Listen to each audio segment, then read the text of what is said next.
I think our leadership just like got it and was like, yes, let's do this. And so it all kind of started. We had a small, what we call the quick strike team, which was like 4 of us, and we met like every single week. And we're like, we got to get our circularity strategy up and running in 90 days. And we found material return. We had this idea initially. Our former head of product in Wiper, she was like, let's create a dog bed out of these recycled socks, which is like such a fun story and so good for like who our brand is and our consumer. So that was our goal, was like working towards like, okay, let's collect enough socks so we can create a fun dog bed and just kickstart the circularity story.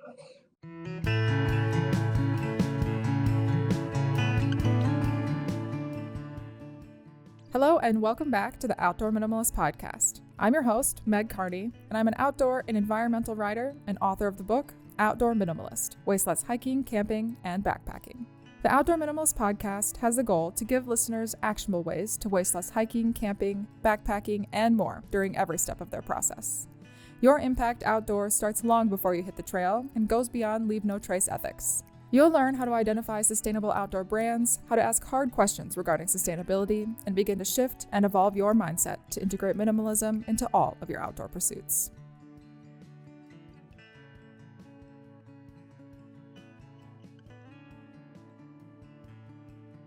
In episode 117 of the Outdoor Minimalist podcast, we set out to answer the question, what does circularity look like when designing products? To provide real-life examples and experiences in how they have implemented a more sustainable operation and moved towards a more circular product design, I had the pleasure of hosting Alicia Chin and Jesch from Smartwool. Alicia is the Director of Sustainability and Social Impact for emerging brands at VF Corporation, Altra, Icebreaker, and Smartwool. At Smartwool, Alicia led the development of the brand's 10-year roadmap aimed at protecting the outdoors and making outdoor recreation more accessible and inclusive.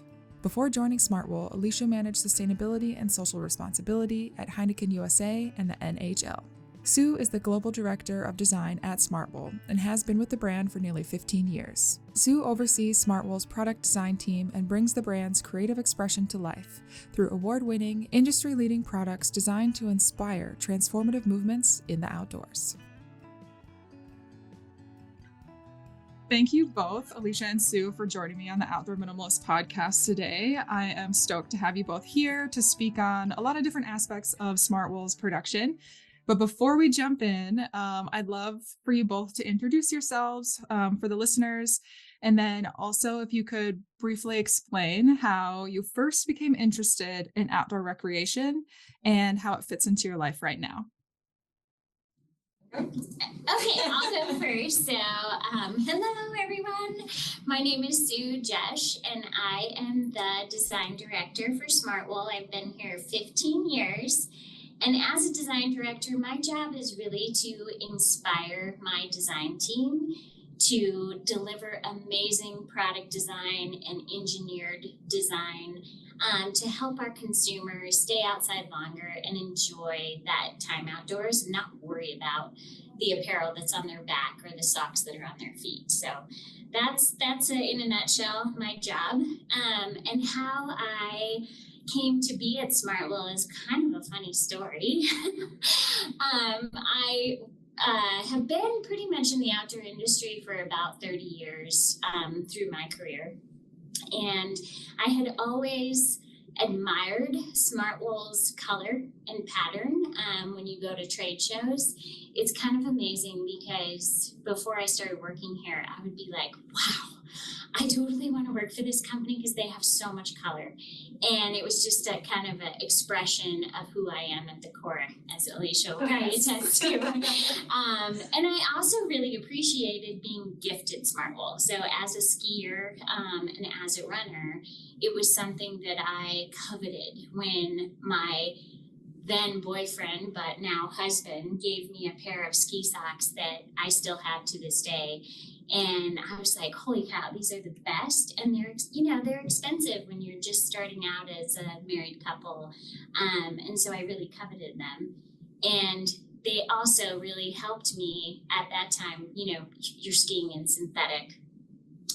or something, cotton perhaps. And you never really knew why your feet got so dang cold and your toes were freezing. And you just dealt with it, right? You were just like, I gotta go into the mountain house and warm up. And then I tried on the Smartwool socks and I was like, holy cow, I didn't really think about it, but my toes just weren't cold. And so that was just kind of something that was like, we call it a transformative moment at Smartwool, but that is truly what that transformative moment is for a consumer. They don't really know why they're comfortable doing whatever activity they do, but we aid in that, and that's kind of the secret sauce. So I am an avid skier, avid walker now because my knees do not allow me to run anymore. I snowshoe in the wintertime, I hike in the summertime, I fish, just about everything outdoors. I grew up in Colorado, and both my husband and my kids are all Colorado natives. So it's just something that I have always had in my life, not just from working in the industry. Alicia? Amazing. So I'm Alicia Chin. I'm the Director of Sustainability and Social Impact at Smartwool. I've been with the brand about 3.5 years now.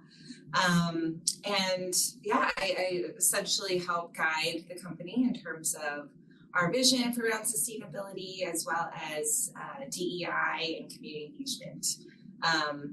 And in terms of outdoor recreation, kind of similar. I grew up in New Jersey, so it's not necessarily the most outdoorsy place. But just like as a kid, I've always loved being outside, whether it was at camp, just running around and having that experience. And then when I started dating my now husband, he grew up in California, so he was always in the mountains. And so we started doing a lot of camping and hiking, and that just became really core to our relationship. And so, now we're out in Colorado, so getting to really take advantage of it as much as possible. I have a 18-month-old son, so it's hard to do a lot, but it's fun just to be outside with him and start taking him on hikes as well. It has been really, really great just to get him exposed to that. Yeah, Colorado as a base is the perfect place to get outside. Yes. Thanks for those awesome introductions. And Sue, you kind of alluded to a lot of this, and most of the listeners are probably well aware of what Smartwool is and what you guys produce. But I'd love to hear from you just kind of what is Smartwool best known for in textiles as well as in the outdoor industry? Right. So I think people probably think of Smartwool and they think socks and base layer, merino, specifically socks and base layer. And that is something that is backed with 30 years of proven and tested, like in the harshest conditions.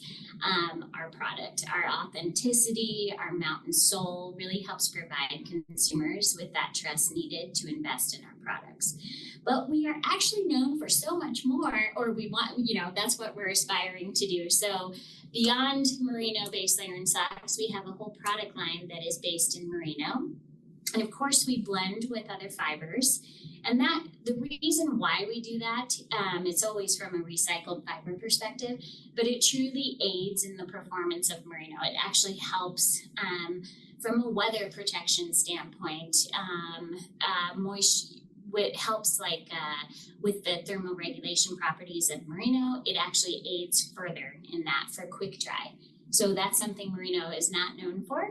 And so that's why sometimes we use synthetics in our products. So we're actually, we do a whole product line from head to toe, including underwear, sports bras, hats, beanies, gloves, mittens that you can ski in and gloves you can ski in, to everyday tops and everyday bottoms and run shorts and run tops. Like we have an entire collection, and I think that's our from a marketing and brand perspective, that's our job, is to let people know the whole offering from Smartwool and not just base layer and socks. But that's how they come into the brand, is the proven and tested base layer socks that we started with. So yeah.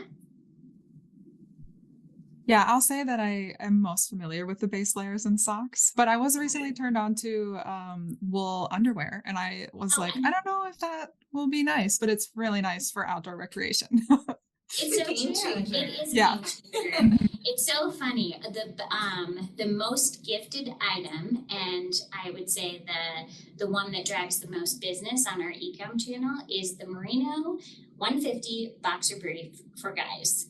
It's a game changer for guys, no matter your age. My son, who's 23, to my father, who's 85, loves and requests the boxer brief. So if you haven't tried it, get on smartwool.com and go order some underwear. And then, of course, I've transitioned my entire underwear collection to just Smartwool. So it's not just for the, for the warm or for the staying warm in cool weather. It's actually all season long. It's perfect. So it's moisture wicking, odor management, everything you need in underwear. Absolutely. Yes. It is the best underwear. Okay, so we're going to kind of transition into talking about like the production model in general. And we hear a lot about circularity and like circular production, circular economies, etc. when we're speaking about sustainability. And so as a brand, what does circularity mean to you? Yeah, so I guess it was 2 years ago now, Smartwool came out with our sustainability strategy. And I will admit, like, the goal has kind of changed. Initially, it was 100% of our products we wanted to be circular. But a lot of the work that we were doing kind of went beyond that. And so recently we changed our goal to shift towards a more circular business model. So again, not just focus on the product, but really thinking about how we operate as a business. And so we're trying to get after it a lot, but doing it thoughtfully. And so in terms of circularity, we really are thinking first and foremost of how we're designing the product, right, which Sue manages beautifully. Can we reduce the amount of waste that we're creating, use less materials overall, make sure that it is designed for recyclability in the future. Looking at the materials that we're using, right? Are they recycled? Are they renewable? Are they regenerative eventually? That's a big goal of ours as well. And then once we design that product, then again, looking at, in terms of the manufacturing, are we able, again, to use any kind of the post-industrial waste that comes through, which we have a number of products that we can talk about later that are using the scraps from our manufacturing process.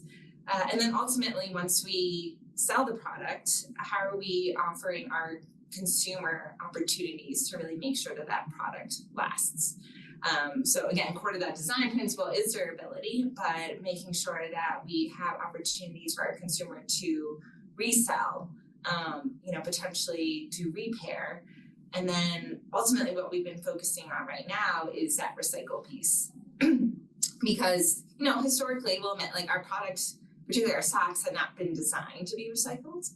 And we know that there's a huge issue. But they're also designed to not wear out. That's true. Yes, exactly. Durability is a key part of that as well. Right. Well, you said you sold the same pair of socks from like 20 years ago, which is incredible. Yeah. So then thinking through, we know that socks are an issue in terms of apparel waste, right? When we started going down this path, it's very hard to find even organizations that would take donated old socks. And so thinking through, okay, how do we provide our consumer with an opportunity to actually do something, make sure that socks don't go to landfill? And that's really where our second cut project came to life. And that has started with, again, helping the consumer understand opportunities to keep their socks at a landfill. And we have a fantastic partner called Material Return, based in North Carolina. They help collect, sort all of our socks that we collect from our consumers, and we take back all socks right now, which is fantastic. And through their innovation, their knowledge, partnering with our incredible sock development team, we've actually been able to turn old socks back into new socks. And so again, that's, I would say, like our big pinnacle moment of circularity, right? Like actually having a true circular sock out there. And yes, those socks then can be, again, turned back into a sock. And so that's what we've been focusing a lot on. But again, I think there's so much more for us to start expanding, like, right, how do we start looking at apparel? What can we do with apparel take back? So we started doing resale with ThredUp. We did a pilot. Like I mentioned, how can we do repair? Just, again, finding all those opportunities to make sure that the product ultimately can live multiple lives and not end up in landfill. Yeah, that's amazing. I am so curious about textile recycling in general, and something that I think a lot of listeners may have heard in the past is that like blended materials aren't really recyclable. And I know, Sue, you mentioned that you mix with a synthetic for a lot of different reasons. So how is that fit in, I guess, How to, do we handle that? Yeah, yeah. because socks are not mono material. No matter which sock in the world, except for hand knit, let me just say that.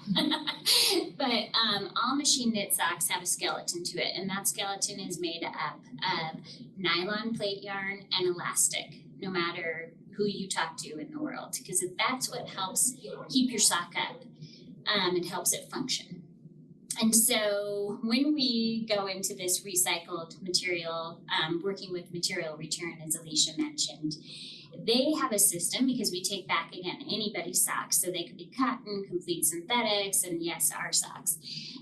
They sort them, and they sort them by material. And we particularly wanted to, for our test for circularity, sort the Smartwool socks back out and make a merino yarn of that. So yes, they do actually, in that when they chop up the sock, they are sorting through that other material that's getting in the product. And that's, you're going to have that in any of the recycled content. So the socks get chopped up, they get sorted out, and then they get respun. So you're going to add virgin material back in. For us, it's virgin wool back in to make sure the staple length is long enough that you can respin a yarn. You're going to add a little synthetic back in so that it's, again, a stable yarn to knit with. But you are getting a little bit of that other material put into the pipeline because it's needed in order to make a yarn function out of that. But this place called Material Return is able to sort through a lot of those fibers, which is really cool, the process. Yeah, I think to your point, Megan, it is hard, right? Yes, ideally it would be fiber to fiber, or if we, again, we're able to create a mono-material sock. Yeah. Fantastic, but we know that we have these limitations. And so by sorting out the Smartwool socks, we at least know what that content is, right? So we have that full visibility, which is really important. And we fully admit, this is just step number one. This isn't necessarily the ideal solution. To Sue's point, it's 50% waste, and then we still blend in 50% virgin wool to make sure we have that strength and durability. And the second cut sock that we put out there, we wanted to make sure that it lives up to all of the expectations of a regular classic hike sock. That was really important to us. And to be frank, honestly, we thought okay, maybe we can get 30% recycled content. That would be huge. And we ended with 50, and the 50 was better than the 30%. Yes, exactly. Which is great, So yes, I do think moving forward, particularly with our apparel, there's a ton of opportunity for us to go more mono material and again, design for that recyclability so that we can do more fiber to fiber or textile to textile. Yeah. But given the limitations with our socks, I do think that we've kind of found a really good solution that we're pretty proud of at this point in time. But like I said, we know that it's a journey, and we're going to continue to innovate and really push the sustainability elements of that yarn as well as the performance. I think too, the yarn is so cool because it almost tells the story that it went through, because we're not re-dyeing right now. That doesn't mean in the future we might not re-dye, but right now for the initial launch, we kind of just left the yarn in the color that it is created from all of the different colors that we chopped up. And so you get to see flecks of lots of reds and yellows and pinks in there. And you would be so shocked to know that all of the colors that come in from black to blue to everything in between make a light gray color, no matter which way you spin it. And you do get a little of those flecks that are in there. So it's really cool. I love the storytelling part of it. Yeah. And again, ultimately, maybe chemical recycling could be the solution here for these blends, but it's just not scalable at this point in time. And then the other material we're making canvas weaves out of, and twill weaves, and working with other people inside of BF to use the other, what we call the other material, which is all the other socks that came in, whether they were cotton or poly or other synthetic blends. So we're not just letting that just sit there. We're also using that and getting other people, whether it's within BF family or outside, to want to use that up. So, yeah, that's awesome. This podcast is sponsored by Diorite Gear. Diorite Gear sells sustainable trekking poles handmade in their Portland, Oregon workshop. By taking ownership of their production, Diorite Gear is able to minimize their trace in manufacturing and in the environment, while their poles' recyclable and easily repairable components allow you to do the same. As someone that hikes daily and often in the Cascade Mountains or its foothills, trekking poles have become a staple in my gear lineup. The Diorite poles not only have comfortable cork handles, but I also love the adjustability, durability, and overall performance no matter the time of year I happen to be hiking. Use the code MINIMALIST for 15% off your first order. It's really interesting to hear about how a company kind of develops these different initiatives and processes, because I think on the consumer side, you just see kind of the launch and you don't really understand the thought process or the work that it takes to actually get to that point. And if we're thinking in that vein, then could you guys speak a little bit about some of the challenges that you've faced in becoming a more circular company? Yeah, definitely. I would say, my whole career has been in sustainability, and I worked for a number of different consumer-facing organizations. And I would say I'm very happy and fortunate to be at Smartwool, because it's a place where I didn't necessarily need to sit back and continue to make the business case for why sustainability is important, right? Circularity, I think our leadership just got it and was yes, let's do this. And so it all kind of started. We had a small what we call the quick strike team, which was 4 of us, and we met every single week, and we're we gotta get our circularity strategy up and running in 90 days. And we found material return. We had this idea initially. Our former head of product in Whiteburg, she was let's create a dog bed out of these recycled socks, which is such a fun story and so good for who our brand is and our consumer. So that was our goal, was working towards okay, let's collect enough socks so we can create a fun dog bed and just kickstart the circularity story. And once we found material return and a partner, we're this is great. And I was so hesitant. I'll just say, I was I don't know how much this is going to cost us, right? We're literally paying to take back all these socks. Are we going to get 10 pairs of socks back? Are we going to get 1 million? Which, as of today, we have collected over 1 million socks, which is pretty fantastic.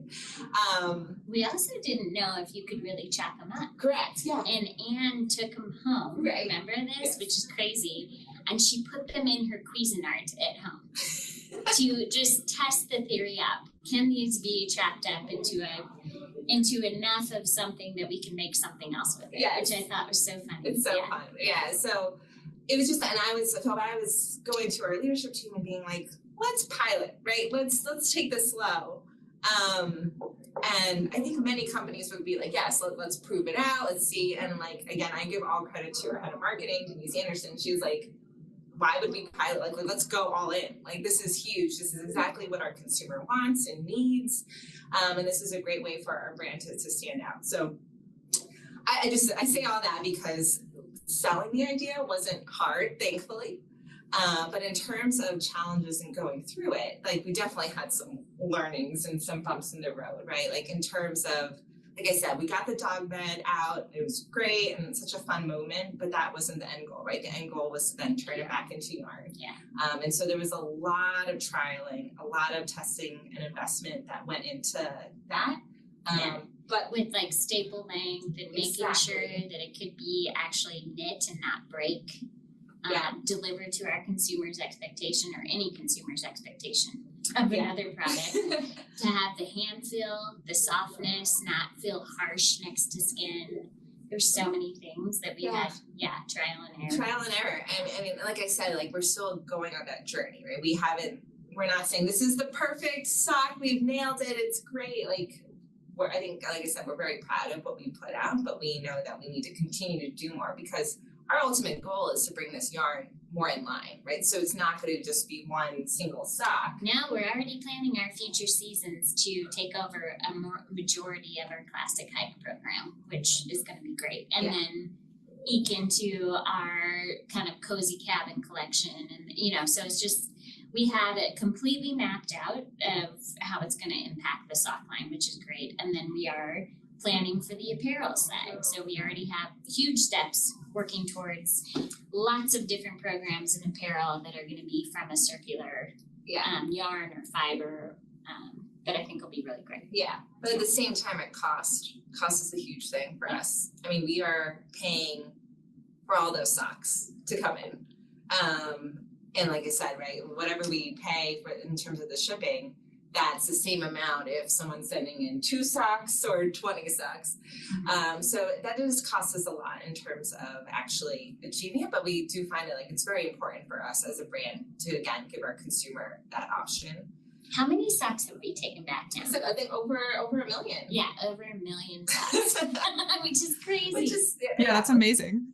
I was like, I'm hopeful maybe we'll get 20,000, but over 1 million. Yeah. Over 3 years, which is just, pretty incredible. And I think just other challenges too, like Sue was saying, we separate out the socks, right? And the majority of socks that we get are non-Smartwool. And so really trying to, yes, we could easily downcycle those socks and turn it into insulation or, whatever that is. But we really want to invest in the innovation of taking those socks and just maintaining the value of that material by turning it back into an actual material that we can use. And again, thanks to Material Trend and the partners that they have, we've been able to create this beautiful canvas and explore other materials that we can use to create product. But it's expensive, and so finding a right partner who wants to use that material, anyone listening wants to explore with us. But I think that's really for us, it's continuing to make the business case in terms of the amount of expense and cost that it requires. But again, we're committed to this. So it's been really fun to continue to explore, despite some of these challenges that we're continuing to address. Yeah, I mean, I think it's important to mention those challenges, and especially for other business owners and stuff that might be listening that may be facing similar challenges as they're working towards a similar production design. And something that we've talked about on the show before, I'm trying to think who it was with. It was with the brand Houdini, and we discussed the question, do you think a product can ever truly be 100% circular or like truly circular? So what do you guys think? Do you think you could ever achieve that like 100% circularity? It certainly is a goal. It's a North Star to march towards. I mean, as Alicia has pointed out, we've had to add back in virgin wool into our product to make sure that the staple length is there and the durability is there. And that's just for spinning yarn. So I do think that there are other products that we are pioneering that will be 100% circular. It just depends on, the end use that we're designing to. So such as felt.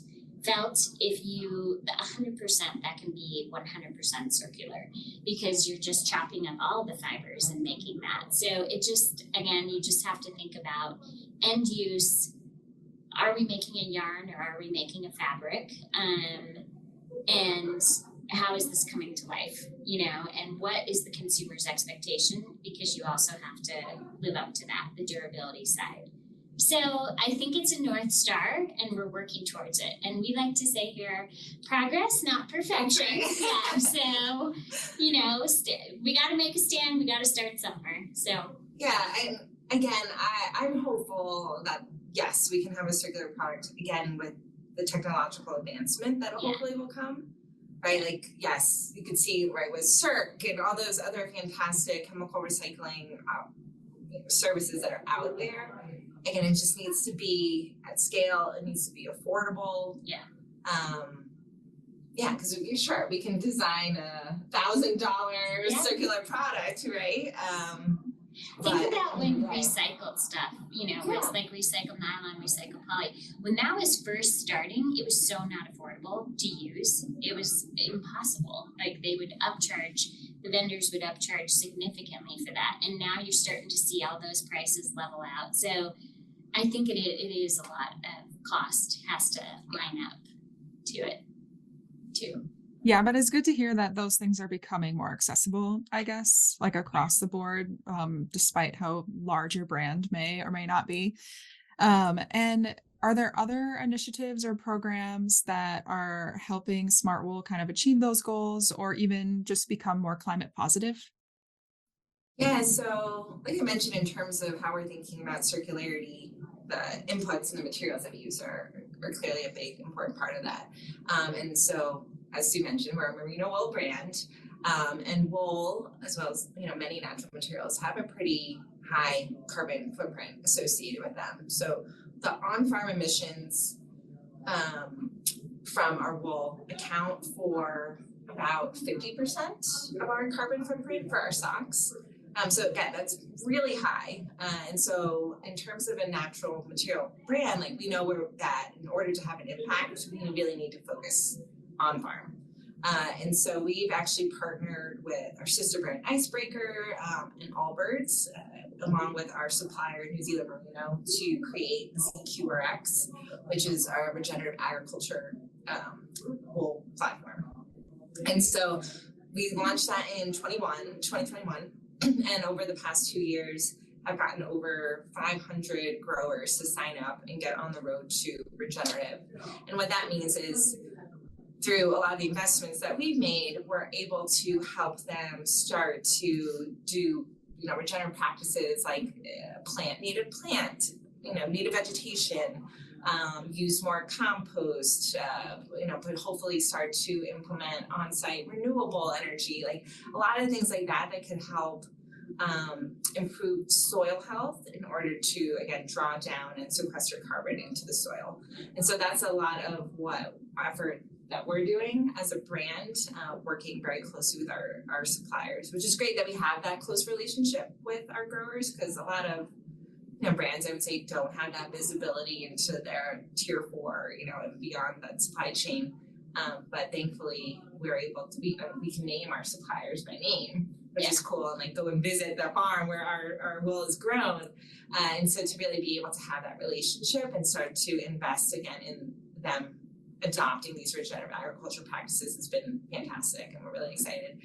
There's been a lot of modeling done, actually, for each farm has a carbon footprint, and we've been able to show that yes, if they were to invest in X amount of planting native vegetation or moving towards biochar or looking at all these different practices, that yes, actually our wool can be climate positive by 2030. So again, we know that there's a lot of steps that need to happen there, but it's cool that the modeling actually shows that it is feasible. And then just getting after the circular side of it too. Don't forget about our resale through partners like ThreadUp. And then we're working on potentially that remake or repair model as well. So what that might look like too. So Alicia and I are cooking up some things for future seasons. It's going to take some time, but it's part of our goals. So yeah. Yeah, and I know that on the show, we talk a lot about transparency in companies and like what to look for and stuff. And I believe a lot of the information and like more details about all of those initiatives are in your impact report. So is it called an impact report or a sustainability report? I can't remember. So Icebreaker has an impact report. Smartwool, we have it on we have an update on our website. BF also has a sustainability report. It's BF, our parent company. Okay. So not one specific for Smartwool. Okay, I thought I read one, but maybe it was from Icebreaker. we had a really in-depth website that detailed out our entire sustainability and social impact plan. Yeah. Okay, perfect. Yeah, I'll make sure to share a link in the show notes. So if people want to read more in depth about all of those things, they definitely can. Great. Hey, Outdoor Minimalists.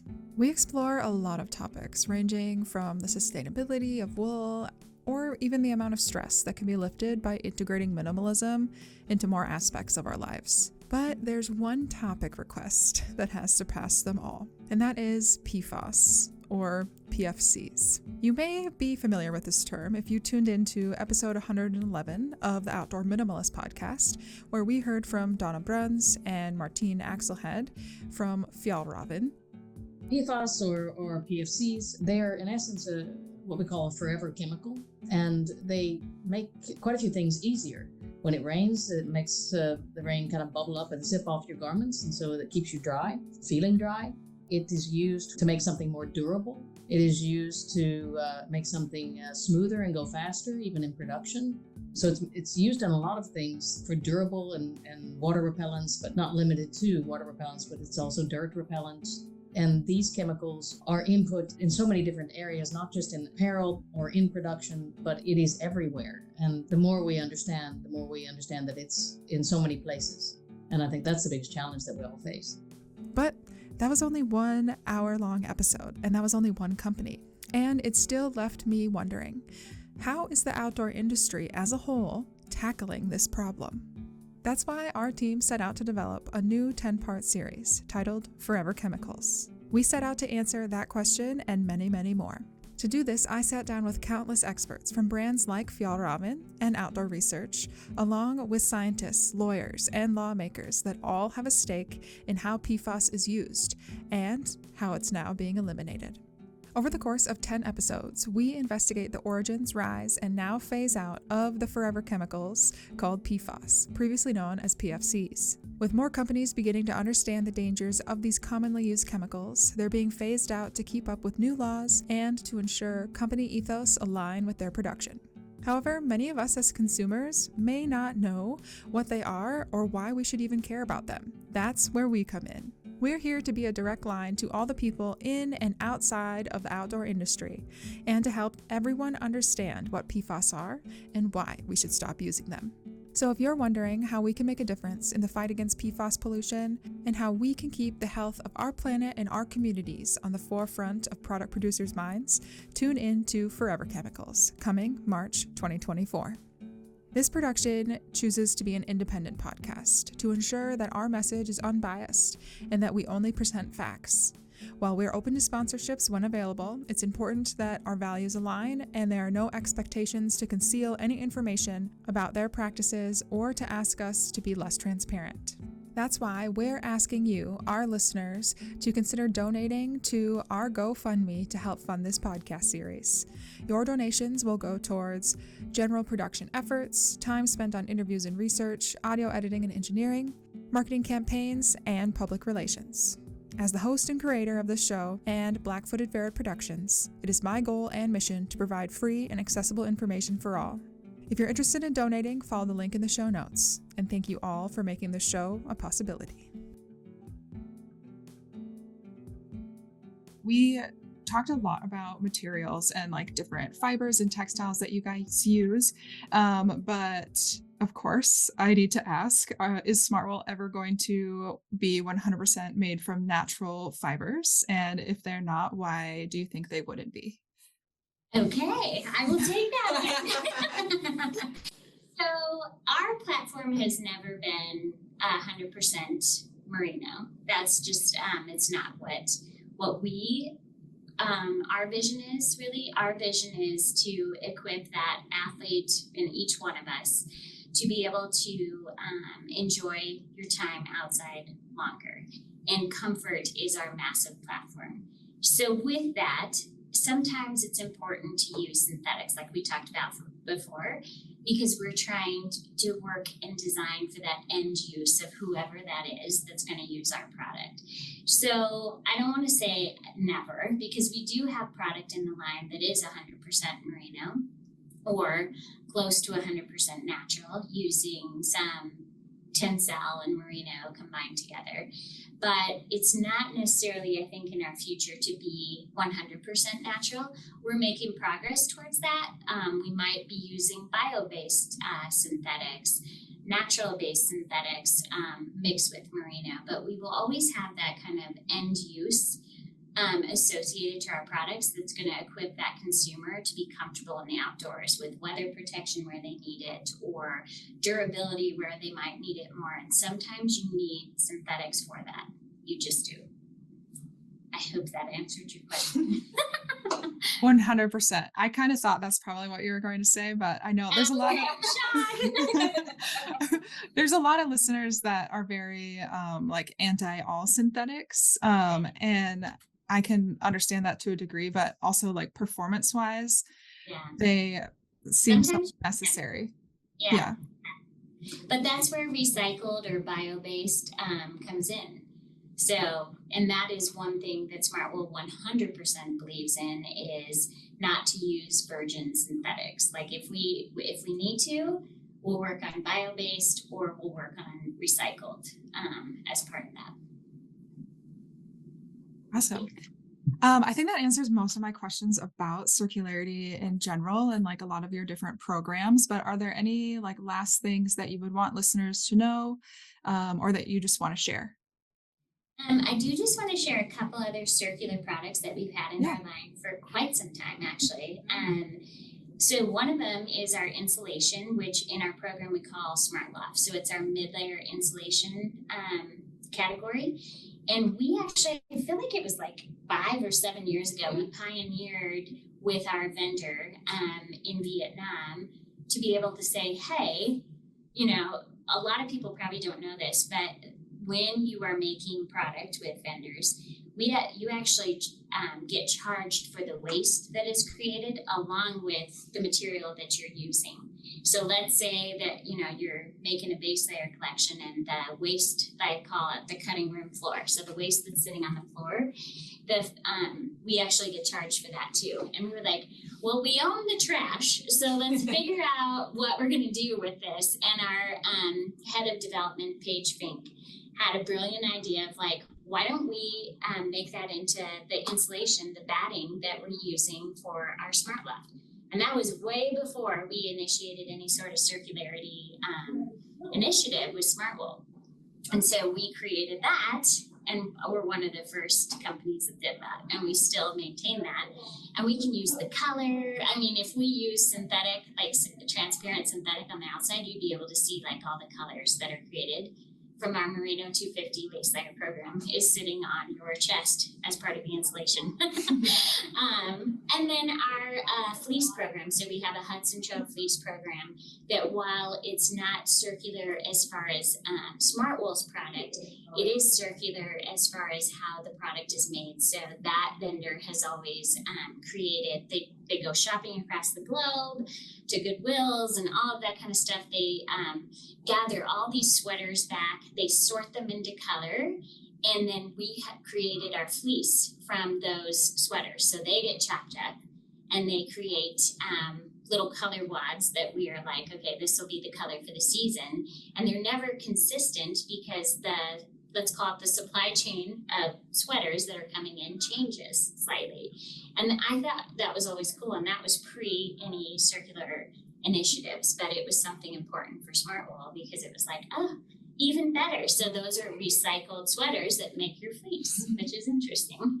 And so those were platforms for us to now say, let's do more and let's create a circular supply chain for Smartwool using our product to create these products. And so those are things that are on the forefront coming in the future seasons from Smartwool. Yeah, I love that. And I guess just to share more with your listeners about the Second Cut project, right?